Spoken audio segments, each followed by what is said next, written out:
I have no clue why my brother has this sword, but God, is it fucking awesome.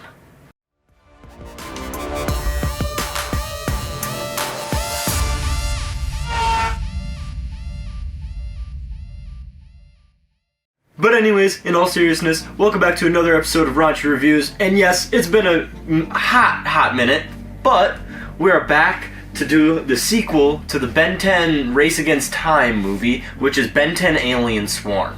Now this one is based off of Ben when he is in Ben 10 Alien Force, and I believe this movie actually takes place between Season 1 and Season 2, and you kind of see their transition between their clothes, too. Yo, bro, that shit loud. It was disturbingly disgusting. That was cool. Anyways.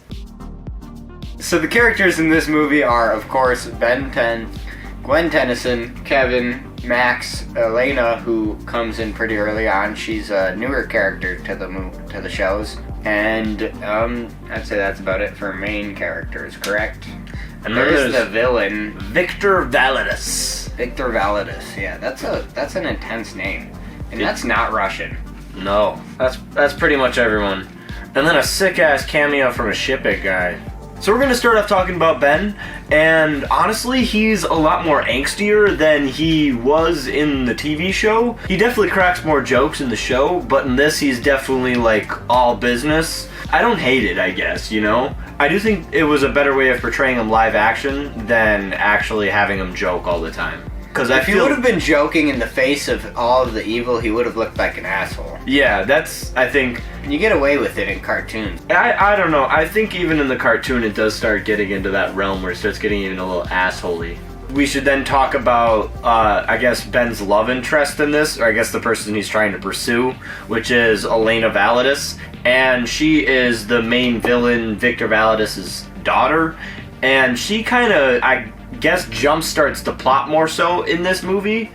And she's a new character. I don't know if she's new to the show. She might be in the Ben 10 show, but I don't know. Let me know in the comments, you know. A cool thing about her is she actually shows up again later in Ben 10 Alien Swarm, and we'll get into that a little bit later on as well. But I do also like that they make her like a biker badass chick. Yeah, she's pretty cool. She does look good in them leather pants. When Elena is introduced, it's pretty much right in the beginning of the movie. Her intro seems like, well, plot-wise, it is very rushed, because literally Ben tells exactly what their background is, but plot-wise, it does make sense because, you know, Kevin, who's never met her or knows anything about her, would need a really quick intro on it just to have the information while he's in the battle or whatever. Gwen and Kevin also, I think, look very good live action compared to their cartoon counterparts. I do like Kevin's hair a little bit more. Look, these guys have the same fucking hair. I do think that Grandpa Max is a fucking perfect. They got a perfect actor for Grandpa Max. And god damn it, that motherfucker's a goofball.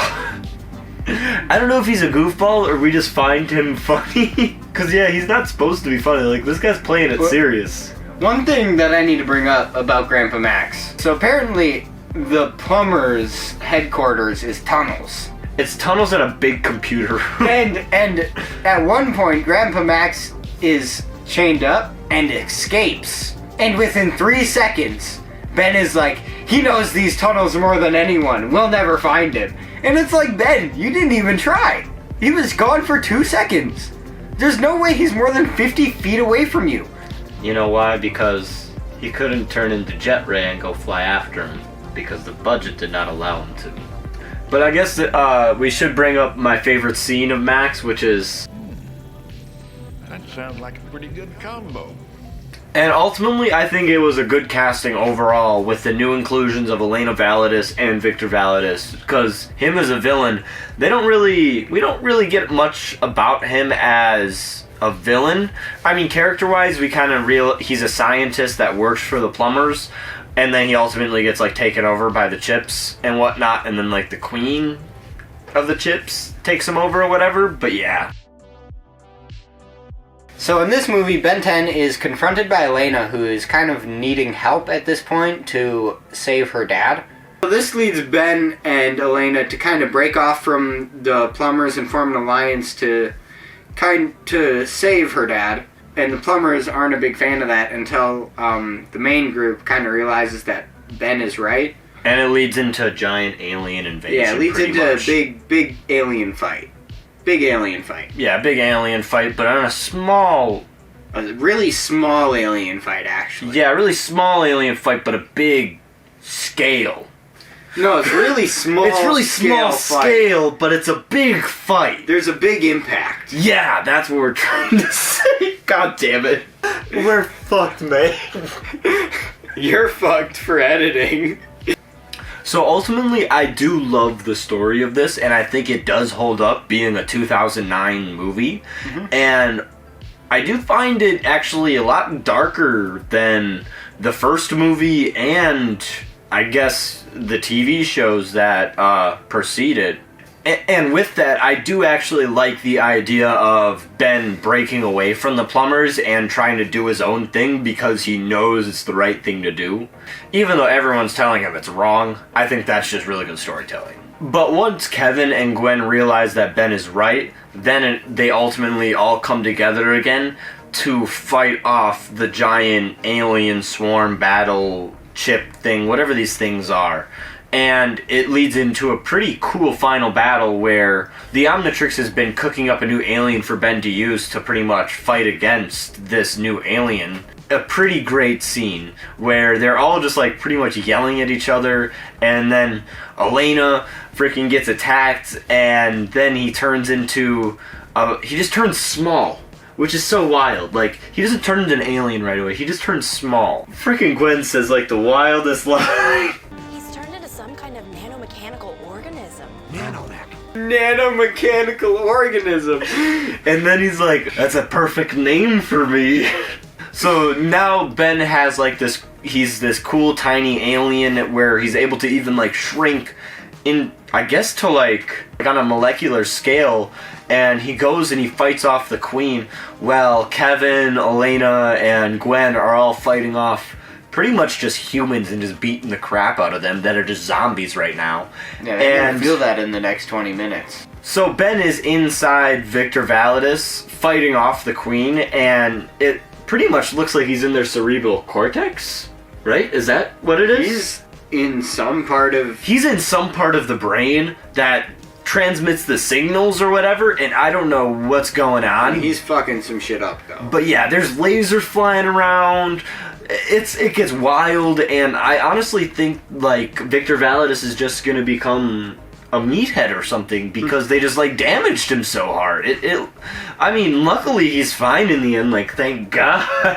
One part that I have to add to that, and I didn't want to interrupt him, so I didn't bring it up at the time. One kind of cool part that I noticed in the one scene where Ben shrinks, before she's captured, she almost steps right into the opening like she was just wanting to be captured. So I don't know if that kinda... Yeah, almost like she wanted the chips to win. Yeah. One of my favorite scenes of, I guess, Ben or the aliens is the Humongosaur scene. I just thought that was a good, honestly, like I don't even know if it's a character moment for Ben, but it's pretty awesome just seeing Ben go up against a big-ass fucking spiky ball of chips. So my favorite scene in this is probably has nothing to do with the characters, I would say, actually, because it's literally about an item in the show. But yeah, when the RX-8 is revealed for Ben's new car, I thought that was awesome. And little detail that not a lot of people would notice, they didn't use the rotary sounds for any of like the driving scenes, so that would mean that Kevin actually did a little bit of engine swapping to that thing, which is another really cool aspect to it.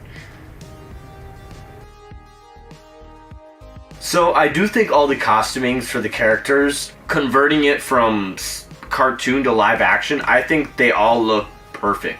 Ben's leather jacket, damn, that looks sick as hell. And not to mention the prop for the Omnitrix also looks amazing. Like, I don't think we mentioned that enough, but the props of the Omnitrix between both of these movies are freaking amazing. And I guess since we're talking about the Omnitrix, we should talk about all the aliens and how the VFX looked. I ultimately think they look a lot better. I think they took more time trying to... It seems like they saved most of their money for the final battle. Oh, guaranteed, yeah. Because that looked really good. Especially even just compared to most of the other not to mention that their final battle, fully CGI shots. No, the final battle, whenever it was Ben fighting, it was a fully CGI shot. Which was done really well. Yeah, for sure. And then when they actually put the aliens into the scenes, like Humongosaur's scene, that was freaking awesome, just seeing him interact with Kevin's car and exploding it. Seeing Big Chill actually like fly around the scene and like his skin, like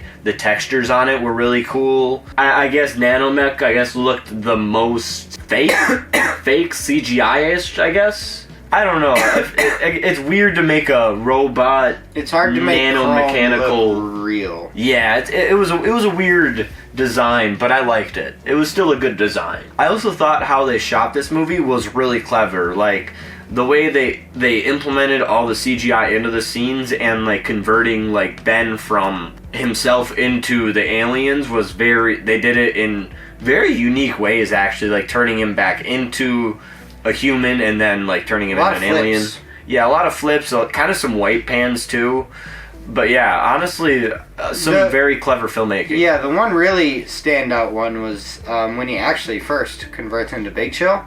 You see like half of his body go in the first shot, and then he crosses a pole, and then he's just Big Chill. Yeah. Which was really cool.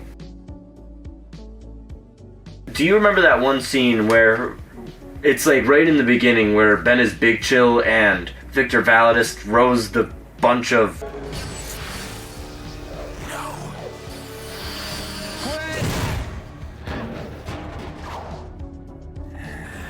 I don't know what happened there, and I'm still confused by it. It was a little bit of continuity errors. Yeah. In one scene, Victor Validus is walking through like an alleyway or something, and two muggers go up to mug him, and Victor's talking about how he's late for something, and the muggers are like, Time.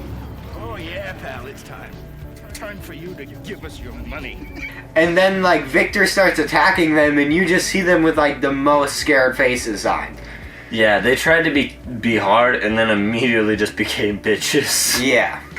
One thing that I kind of noticed throughout the movie as watching Victor Validus kind of go throughout it, he kind of looks like John Belushi if he was really old and did drugs. So pretty much just John Belushi if he didn't die. So are you ready for some Ben 10 facts? He lied to me. I lied. I told him I wasn't gonna do it, and I did it. Yeah, because we got some Ben 10 facts, baby. So in Ben 10 Ultimate Alien, there is an episode where Elena Validus comes back. Well, technically Victor Validus comes back, and Elena. You pretty much find out that Elena Validus has been the queen the entire time, and it's kind of wild seeing that what's the twist? Yeah, like, seeing that she did that to her father. But, I mean, I guess she was the queen. I don't know. Definitely check out the episode because it was a really good episode of Ultimate Alien. I just thought this was really cool. Alex Winter, the director of this movie, played Bill in Bill and Ted Excellent Adventure and all the sequels. So, yeah. So I think that this movie definitely holds up comparatively to Ben 10 Race Against Time. I think the acting is better. I think definitely them playing it straight works better than, I guess, being more cartoony with it.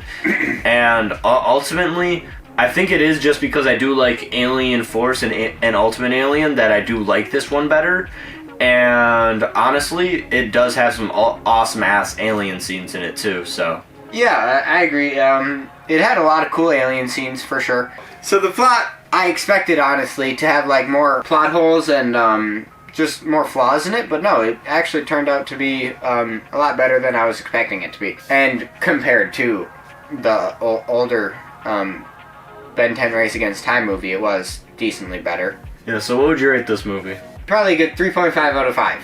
I would give this one a solid 4 out of 5. Okay, so that'll do it for this raunchy review. What did you guys think of this movie in the comments down below? And throw anything else you want in the comments down below as well. And remember to leave a like on this video, and remember to hit that subscribe button, because the subscribe button's gonna be waiting for everyone, guys. Deuces. You just gotta release the uncircumcised. No one needs to see this uncut. Anyways. Imagine the uncut one. I swear, we would get canceled so fast. We would have to blur some things out, clearly. Some shit would get ridiculed.